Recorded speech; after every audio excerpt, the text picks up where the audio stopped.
Sissi se torna imperatriz e perde o controle de tudo, desde o país até os filhos.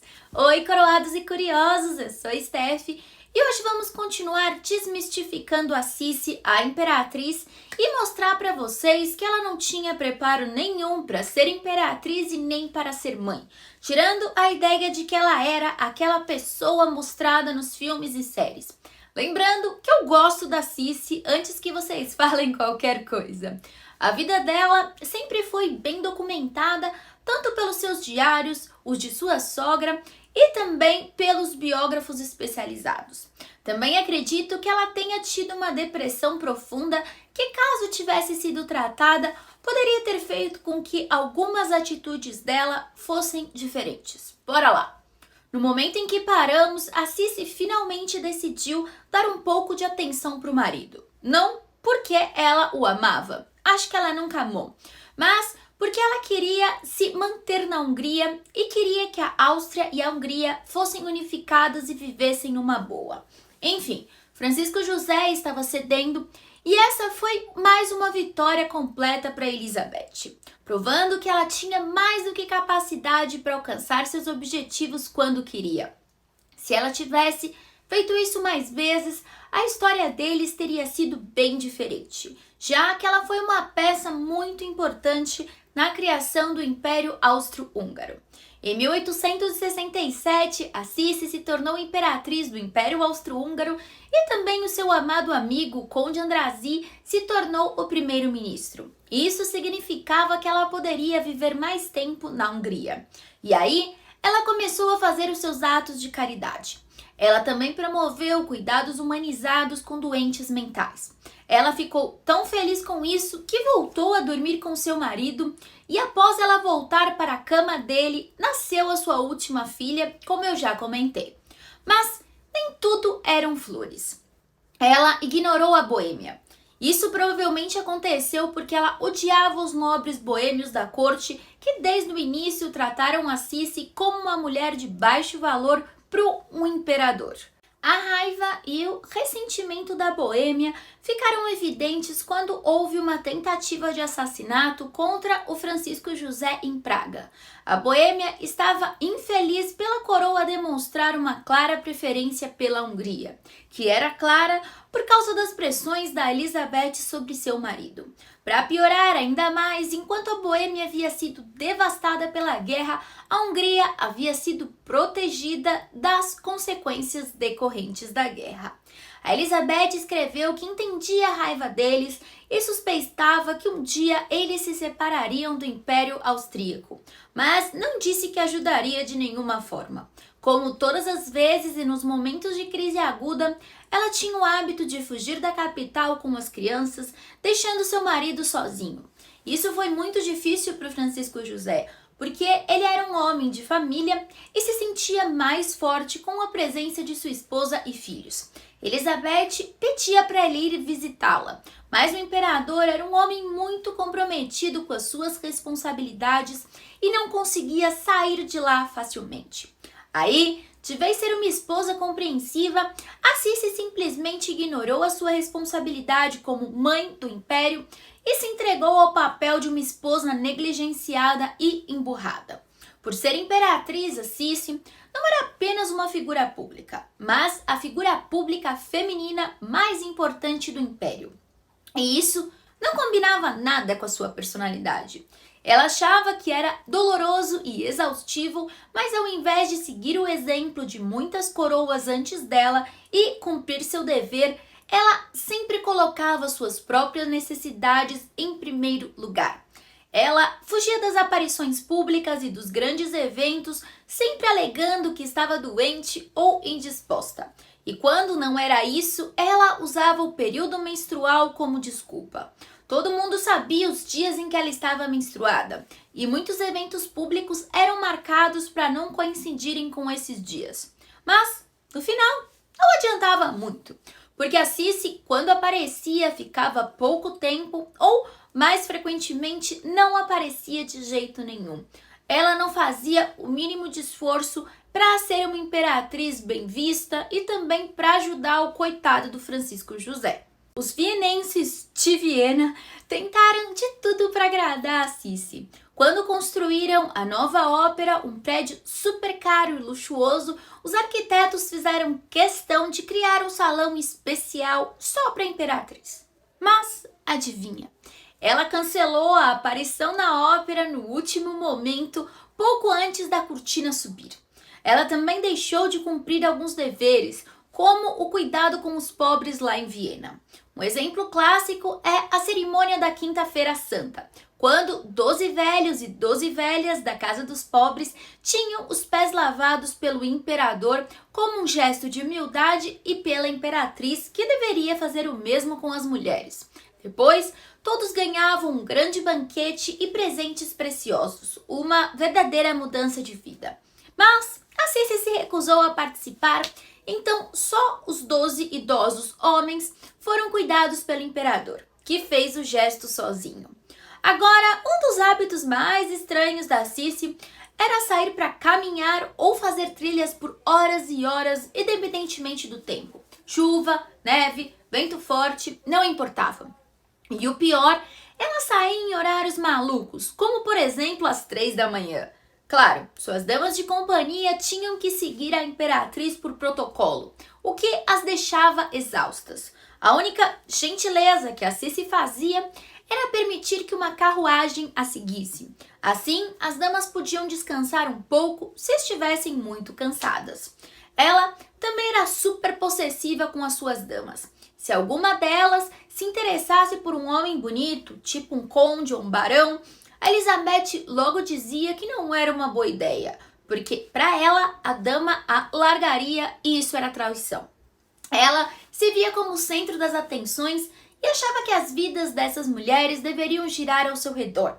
Nos últimos anos de sua vida, as pessoas comentaram que o seu séquito era composto por mulheres amargas e solteironas. Aí, em maio de 1872, a sua sogra, a arquiduquesa Sofia, sofreu um derrame e faleceu. Finalmente, a Sissi podia seguir a sua vida conforme quisesse. Mas, de vez ela assumir as rédeas, ela ficou cada vez mais excêntrica. Ela não deixou que tirassem mais fotos dela e começou a se exercitar freneticamente. Um detalhe era que ela conseguia levantar um peso como um homem artista de circo. E desde a década de 1870, ela só se alimentava de produtos derivados de leite. Foi só em 1873, quando a Sissi tinha 36 anos, que ela voltou para Viena para começar a cumprir os deveres que deixou de lado por 20 anos. Claro, ela tinha seu próprio jeito de fazer as coisas e, às vezes, visitava instituições sem avisar, mostrando um interesse verdadeiro até pelas pessoas que estavam lá. Mas, como a historiadora Brigitte Ramann escreve, essas visitas começaram a ser mais uma forma da Sissi alimentar a sua curiosidade por coisas estranhas e comportamentos bizarros do que uma vontade genuína de ajudar. Um exemplo foi quando ela foi visitar um hospital de cólera e vários asilos psiquiátricos, onde ela quis ver os pacientes sendo hipnotizados.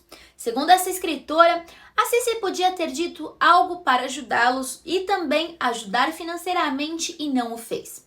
Porém, isso é bem controverso. Outra historiadora, Joan Haslip, escreveu que o enorme progresso que a Viena fez no tratamento de doentes mentais no século XIX foi devido à incansável campanha da imperatriz em favor deles. Enfim, quando a Sissi estava em público, as coisas não iam muito bem. Ela era super rude com os nobres e os embaixadores da corte, olhando-os com desdém, fazendo piadas sarcásticas e sorrindo de um jeito que zombava. O pessoal começou a evitar ela sempre que podia. A Sissi sempre odiou o protocolo, você já sabe. Ela achava que era um saco e estava contra a sua natureza. Nessa época, ela fumava, tinha um macaco de estimação, um urso dançarino e contratou um menino negro deficiente chamado Rustimo só para irritar a corte. Parece que a diversão dela era justamente desafiar a corte, quase como se fosse o seu passatempo favorito. Com o tempo, os psicólogos começaram a dizer que a Sissi tinha várias doenças mentais, como agarofobia e depressão. Mas, deixando de lado o fato de que não dá para diagnosticar direito alguém que já morreu, é curioso como essas condições surgiam justamente quando ela não queria fazer o que não gostava. E é claro, isso nunca impediu ela de fazer o que ela realmente queria. Ou seja, nada para o império, nada para os filhos. Como eu comentei com vocês, em tempos difíceis, a Sissi saía de Viena, se afastando do imperador e depois, conforme a vida passava, também dos filhos. O Francisco José adorava sua família e se sentia sozinho e triste. A mesa dele no Hochburg estava cheia de fotos lindas de sua esposa e filhos. As paredes eram decoradas com os quadros de família. Até o príncipe Rodolfo, de 12 anos, reclamava de ficar tanto tempo longe da mãe e da irmã Gisela, que às vezes ela levava quase meio ano, quando a Sissi decidiu levar as filhas e passar o inverno em Merano. Por outro lado, a Sissi dizia que não tinha escolha e falou para sua dama de companhia: "Não tenho alternativa, tenho que escolher essa vida. No mundo lá fora fui tão perseguida, disseram tantas coisas ruins sobre mim, fui difamada e magoada. Então, pensei que encontraria uma sociedade que não me incomodasse e me trouxesse prazer. A natureza é muito mais gratificante que a humanidade." Olha, eu não discordo muito dela. O problema da Sissi com a perseguição era uma coisa que só piorava. Se tivesse se dedicado a ser imperatriz e esposa, teria conquistado a todos, porque quando ela queria, ela era super gentil, como a garota que chegou ao palácio aos 15 anos. Mas, em vez disso, sua frieza, sua falta de confiança, seus hábitos estranhos e irritantes só afastavam todo mundo. A Sissi se mantinha nesse estado de não ser popular, pois se via como vítima e desconfiava de todos. O comportamento da Sissi, fora da Áustria, também não era nada tranquilo. Ela era uma verdadeira dor de cabeça para os hotéis, sempre chegando na época mais movimentada do ano, com uma comitiva enorme e exigindo que o hotel inteiro fosse posto à sua disposição. Ela também não era nada popular nas cortes estrangeiras. Um bom exemplo foi como ela tratou mal a Rainha Vitória da Inglaterra. Em uma visita rápida, a Sissi recusou os aperitivos que haviam sido preparados para ela e depois jantou no grande hotel, o que causou um grande desconforto na família real britânica. Mesmo assim, em uma carta ao marido, ela escreveu que foi completamente educada e todos ficaram espantados. Agora, eu não sei se ela imaginou isso, se ela tinha uma versão da vida diferente do que acontecia, ou se realmente ela estava mentindo para o Francisco José só para não causar problemas. Eu acho que é a primeira opção, porque ela não ligava muito para o que o Francisco José achava dela. A Sissi também fez muitas piadas horríveis sobre a Duquesa de Teck. Lembra da Fat Mary que eu falei em outro vídeo? Ela disse: "Ela é enormemente gorda. Nunca vi nada igual. O tempo todo me perguntava como ela seria na cama." E, em outra situação, ela visitou a Rainha Vitória no castelo de Windsor num domingo, o que foi um baita erro, já que todos sabiam que a família real não recebia visitas aos domingos. Além disso, ela chegou muito cedo, fazendo a Rainha Vitória sair do serviço religioso de que ela estava participando para receber a sua hóspede. E logo anunciou com toda a tranquilidade que não ficaria para o almoço como elas tinham combinado. Como se isso não fosse suficiente, o trem da Sissi para Londres ficou preso na neve e ela teve que esperar na trilha até o final da tarde, sem comida. E se ela não comeu, ninguém comeu. Isso deixou todo mundo bem irritado. O pior de tudo foi que, por conta disso, a Rainha Vitória foi criticada nos jornais de Londres por não ter convidado a pobre imperatriz para o almoço, o que a deixou muito brava. Vale lembrar que a Rainha Vitória já tinha sido super legal oferecendo seu iate para Sissi quando ela estava doente e precisava viajar para Corfu. Então, o comportamento da Sissi foi bem ingrato. Um dos hábitos também, mas esquisitos da Sissi, como eu já comentei, era fazer caminhadas longas. Mas aí, o problema é que às vezes ela exigia passar a noite em vilas de estranhos. Em Nice, uma velha furiosa com a estranha que a tentava entrar em sua casa a expulsou. A Sissi também aparecia nas cortes dos outros países sem avisar, o que fazia os empregados entrarem em pânico e deixava os anfitriões bem desconfortáveis. Em uma dessas ocasiões, ela foi barrada por um guarda enquanto tentava visitar a mãe do William II. O guarda não conseguia acreditar que aquela mulher mal vestida e acompanhada só por uma amiga era a imperatriz da Áustria. Para Sissi, essas situações eram engraçadas, mas para os anfitriões não tinha graça nenhuma. Também tem a famosa mania da Sissi por construir palácios. Ela ficou tão encantada com a beleza da ilha de Corfu que decidiu construir um castelo numa colina íngreme e difícil de alcançar, dedicado a um dos seus heróis favoritos, Aquiles. O castelo custou milhões para ser construído e decorado, mas assim que ficou pronto, ela falou: ok, já fiz o que quis, e abandonou e deixou o palácio vazio. Para vocês terem ideia, quando a Sissi morreu, aquele castelo que ela construiu estava tão caído que valia só uma fração do que ela gastou para erguê-lo.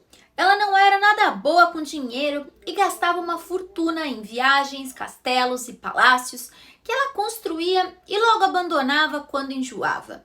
O Francisco José, seu marido, tentou de tudo para deixar Viana mais suportável para a esposa. Ele até construiu uma vila caríssima em Lens, só dela, para que ela pudesse escapar da vida da corte. Ele fez tudo exatamente do jeito que ela queria, mas como sempre, ela retribuiu deixando para trás e indo embora de Viena mais uma vez. Agora, a gente chegou no que fez a Elizabeth se tornar uma lenda: sua beleza. Ela era completamente obcecada por sua aparência, ao fim de preços enormes. Ela via isso como uma missão de vida, manter-se jovem, e vivia obcecada com isso. Sua beleza fazia com que ela se sentisse especial e ela mesma era sua maior fã. O seu narcisismo era tão evidente quanto sua timidez. A Sissi é famosa pela rotina rigorosa de exercícios, sua cintura fininha, seus tratamentos de beleza e os remédios naturais que ela usava para melhorar a aparência. Ela sabia que sua beleza era seu maior poder, e como todos os olhares estavam voltados para ela, ela se agarrava a essa imagem com unhas e dentes. Não é à toa que, à medida que ela envelhecia e começava a perder a sua aparência, as pessoas, até as suas damas de companhia, começaram a notar mais falhas de caráter. Ela lutava contra os sinais do tempo com exercícios exaustivos, tratamentos de beleza e dietas malucas. Quando ficou claro que ela estava envelhecendo, mesmo com tantos cuidados, ela se recusou a ser fotografada ou posar para retratos depois dos 30 anos.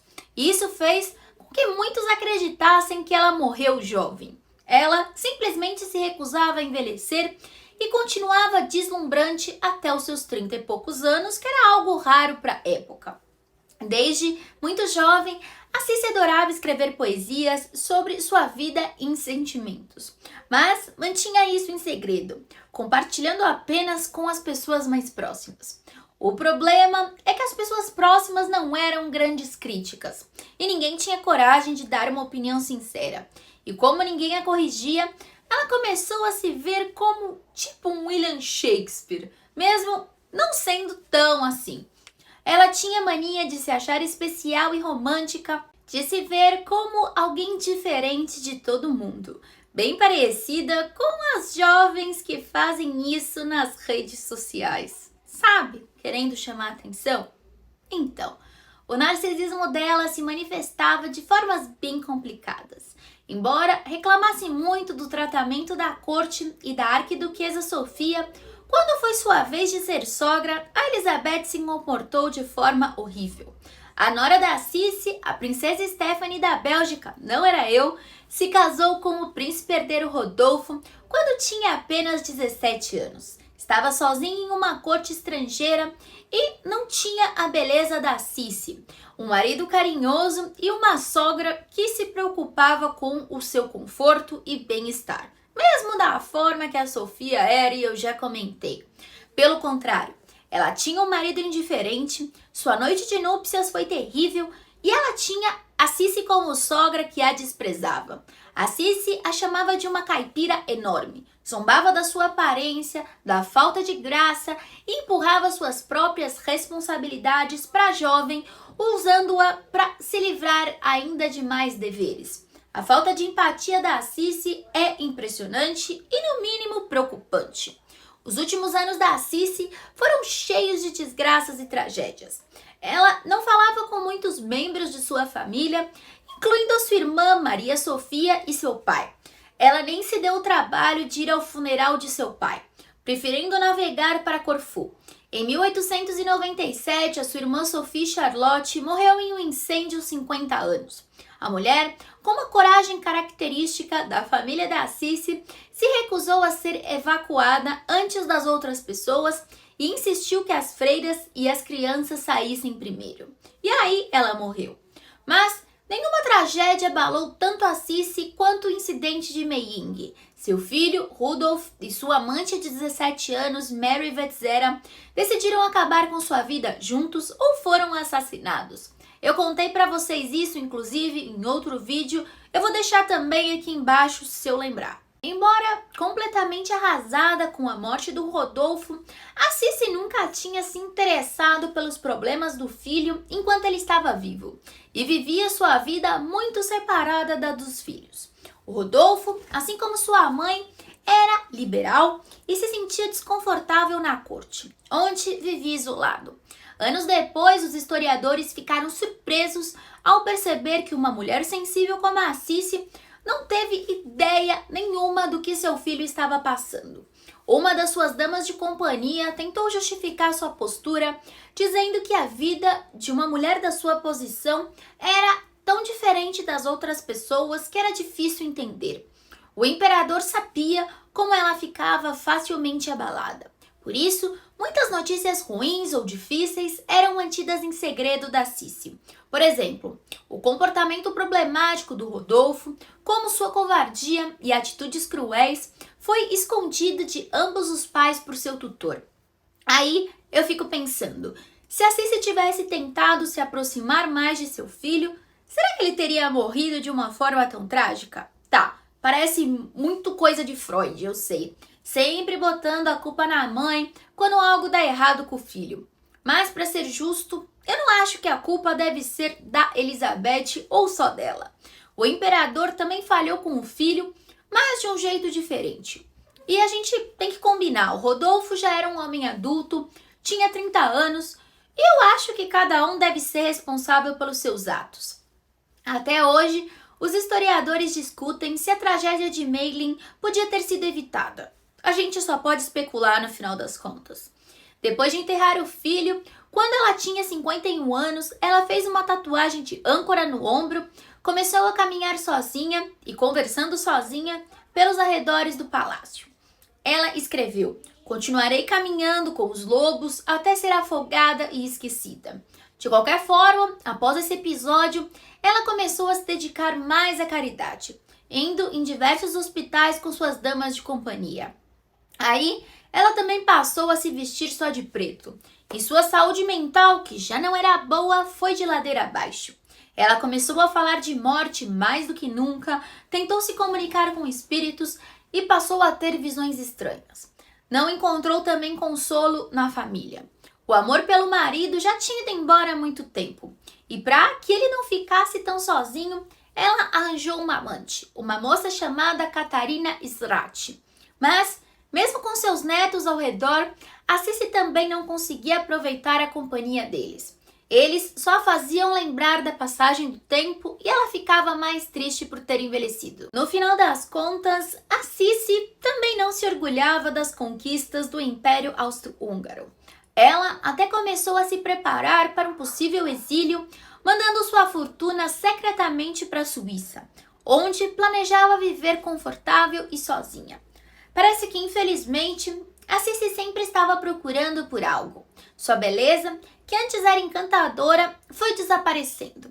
A exposição constante ao sol danificou a sua pele e as dietas malucas enfraqueceram seu corpo. Assim, Quando ela estava em uma das suas viagens de caridade, ocorreu o seu assassinato.